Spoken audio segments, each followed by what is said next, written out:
Hi gamers, welcome to another power level gaming video. In this video, I'm going to give you my opinion on the top 5 demons in Shin Megami Tensei 5 Vengeance. Because you can max every single demon's stats with incense, this video will focus on demons with good resistances, innate skills, and unique skills. At number 5, I'm going to go ahead and list Yoshitsune. The pros for Yoshitsune are that he's unlocked at level 45, so he can carry you through the middle game and into the end game with his unique skill Hasotobi, which will do 8 minor damage critical hits to random enemies. This is a significant nerf from other Atlas games where it was an AoE attack that did 8 hits to all enemies, but it's still a really good attack that will provide heavy physical damage and likely the best physical damage that you're going to be able to get at this point in the game.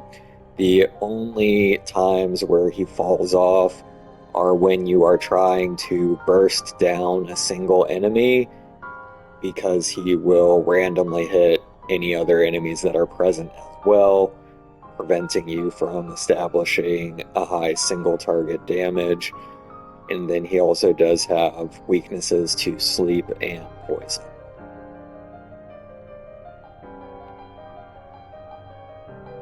Number 4, we have Agrit, who will be available if you are playing on the Canon of Vengeance route.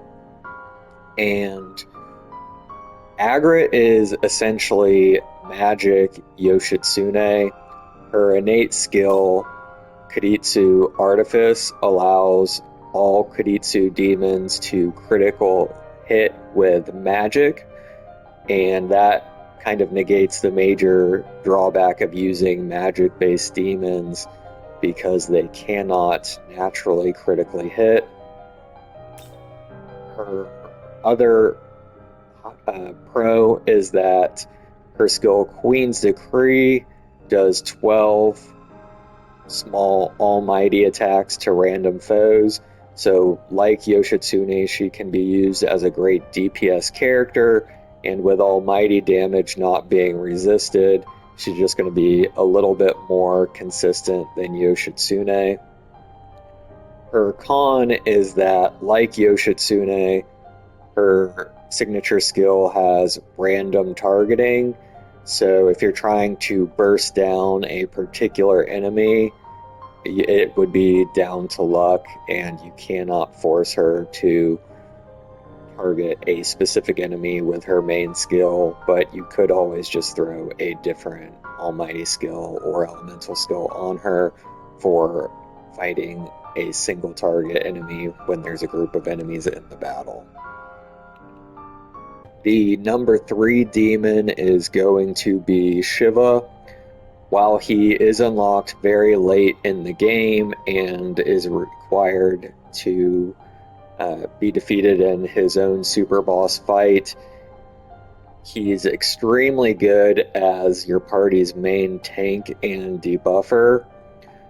With his innate resistances, you really only have to throw 2 resistances on him to make him the perfect tank, especially for the Demi-Fiend boss fight.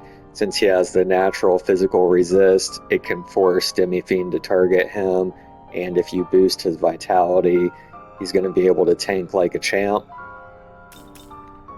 Besides his tanking ability, though, is his signature skill, Tandava, which is an AoE almighty defense break, and that is going to help you really increase your DPS in a lot of these fights and allow you to get through long fights much more quickly, and especially against enemies that will cleanse their debuffs. having an ability that only breaks one stat will often prevent the AI from immediately cleansing the debuff. At number 2, we have Konohana Sakuya, who I'm sure you already know if you've played the game is the premier support demon in the game. Her signature skill, Sakuya Sakura, is somewhat debatably the best healing skill in the game. It's usually going to be the best skill in 99% of fights, as it restores HP, MP, and buffs all your stats.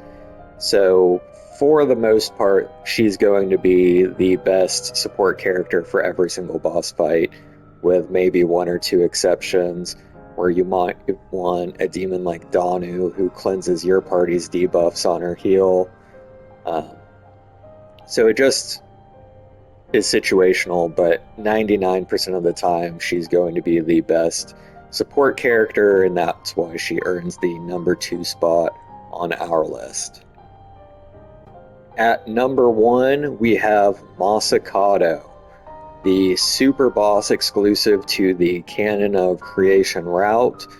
This demon is going to be difficult to defeat the first time you fight him on your first playthrough, whether it's on normal or hard, as he hits like an absolute nuker. But the good news is that once you acquire him, he's going to be your main DPS character and nuke every enemy that you fight. What makes him so great is that he is an upgraded combination of both Yoshitsune and Agret, as he does AoE almighty damage, and his innate skill Scarlet Blade will increase his critical chance and critical damage based on the number of active effects on him. So that includes both buffs and debuffs. And then you can use a charge skill on him to also give him an extra critical hit damage increase. And so he's going to be your main DPS for almost every fight in the game after he's unlocked, and will really clean up and pairs very well with Konohana Sakuya, as she provides those buffs that are going to increase his crit chance and crit damage and just make him on his own level absolutely S tier. You cannot have a better DPS in the game than Masakado. So if you're playing on the Canon of Creation route, make sure you pick him up, and you do have to have Yoshitsune to trigger his quest line. So go ahead and get Yoshitsune when he's unlocked, and then go ahead and keep him around until you can get Masakado, and then he'll be your replacement on that Canon of Creation quest line. Anyways, this was my top 5. Hopefully you enjoyed it. So get out there and level up.